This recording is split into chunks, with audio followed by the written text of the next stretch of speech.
The world is a dangerous place to live, not because of the people who are evil, but because of the people who don't do anything about it. How does the government affect our lives every day? Well, that is a question that most Americans ask themselves on an everyday basis. A government is defined as a system by which a nation, state, or community is governed. But does this definition really support the values of individual fairness?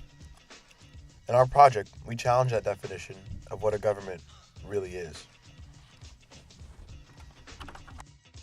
Power, money, freedom. These are the fundamental values that every American should be allowed to utilize.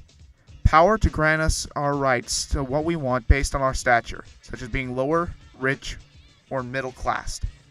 Money fills the hands of Americans to allow them to purchase and trade items on a fair level. Freedom allows Americans to do as they want as long as it's legal. This is all declared by the government. American government is not the only one that had risen to a level of unfairness over time. Behold the Germans. Behold the British. Behold the Russians. Throughout history, many have tried, many more have failed, and a few have succeeded. For our project, we read 3 books in relation to the overall guiding question. Our first book was Brave New World, a book about how everyone is created to look and think a specific way. Created by the government, the world state, every human made is considered a perfect specimen, a truly perfect race. But there are those outside the government who don't believe in the creation of man, but instead the birth of man. These people were removed by the world state to live on their own and survive for themselves. This compares to the Nazi rule. The Nazis had everyone thinking that the Jews were not a perfect race, and so they needed to be eradicated. This means that they either remove themselves from the state or die in their once loved country.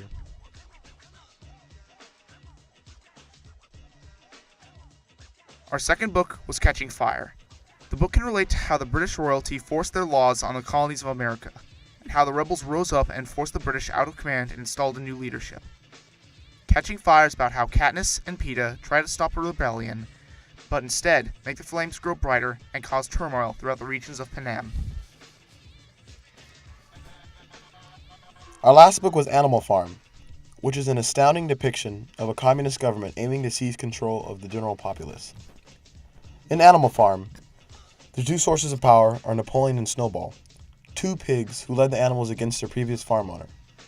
Moreover, Napoleon, who is clearly losing the social battle to his rival Snowball, resorts to using aggressive force from his private police dogs to strengthen his so-called leadership. Just as Joseph Stalin did, Napoleon mirrors his motives by building up his supremacy in secrecy with hopes to overthrow his opponent, whereas Snowball seeks out to gain the popular vote from his ideals and innovations, just as Trotsky did. As we can see, these books, despite the fact that they are written years apart, still have a connection to many eras. We are all just pawns in the government's game. They say that they serve us, but is that the truth? Are we really together in this world? It can be said that all are the same, but this is not true in the government's eyes. We are all different. We are classes, and we all pay for this. All people are equal, but some are more equal than others.